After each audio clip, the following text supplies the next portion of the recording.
Le Gemini sur votre iPhone a changé, ce n'était pas une mise à jour, c'était littéralement une nouvelle application qui a été installée. Et si vous utilisez l'Apple Intelligence, il est peut-être temps de tout repenser, car ce que Google a annoncé ces derniers jours transforme Gemini en quelque chose que Siri n'arrive toujours pas à être. Dans les prochaines minutes, je vais vous montrer exactement ce qui a changé.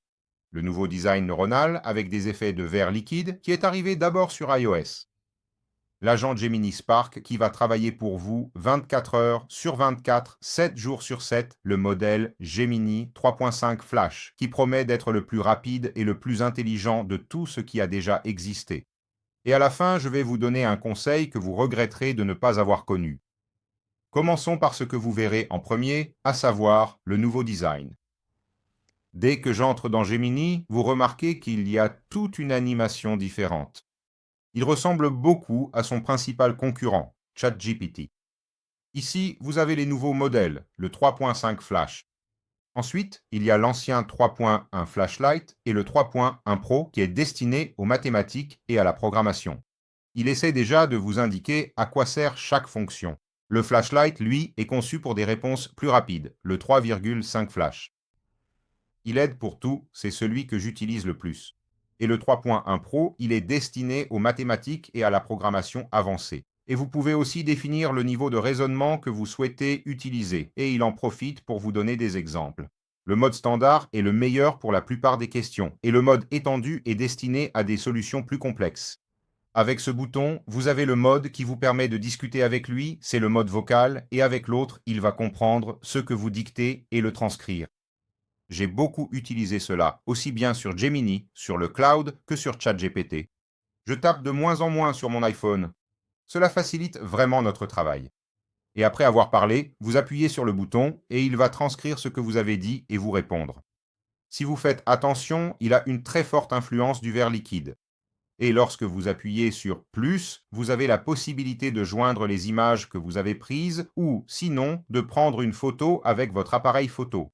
Et ici, c'est exactement ce que vous pouvez créer. Vous pouvez créer une image, créer des vidéos, créer de la musique, créer une présentation, ou sinon travailler avec une page blanche, une application, la partie de recherche avancée, l'apprentissage guidé, qui est quelque chose pour vous permettre d'apprendre sur un sujet. Et ici aussi, vous pouvez ajouter d'autres envois comme des fichiers, des notebooks et d'autres types de fichiers, ainsi que l'intelligence personnalisée que seul Gemini possède, qui va intégrer votre Gmail, votre agenda, votre historique de navigation, pratiquement toutes les informations vous concernant, pour optimiser et donner un contexte aux réponses de l'intelligence artificielle. Une nouveauté qui n'est pas encore disponible pour que nous puissions la tester est le Gemini Spark, qui est là où les choses deviennent vraiment différentes. Le Spark est un agent qui travaille 24 heures sur 24. Vous lui confiez une tâche, vous fermez l'application, vous allez dormir et il continue à l'exécuter. Il peut rechercher un voyage, comparer des prix, organiser des fichiers, surveiller une page, tout cela sans que vous ayez à surveiller ou à maintenir quoi que ce soit, ou votre Mac ouvert ou votre iPhone ouvert. Le Spark peut même fonctionner localement, en contrôlant votre ordinateur comme s'il s'agissait d'une personne. Et je vais vous dire que l'Apple Intelligence a besoin de cela. Un nouveau modèle pour l'édition vidéo a également été lancé, appelé Omni.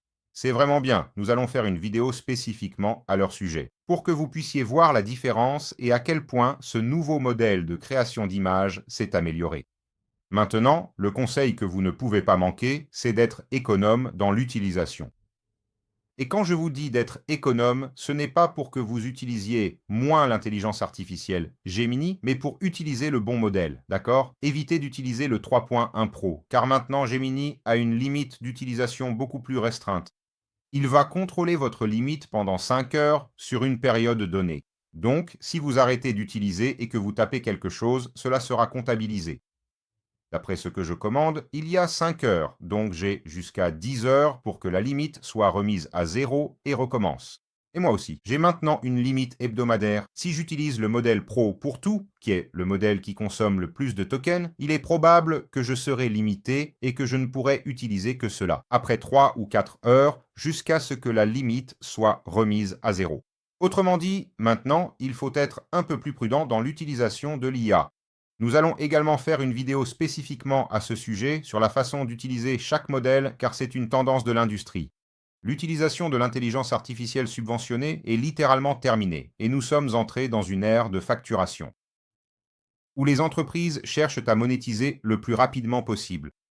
J'ai aimé le changement d'interface, je la trouve très appropriée. J'ai aimé le modèle vidéo, sur lequel nous allons faire une vidéo à ce sujet, le modèle 3.5. Il est vraiment très rapide, mais la question de la limite d'utilisation est préoccupante car cela peut vous faire dépenser plus d'argent.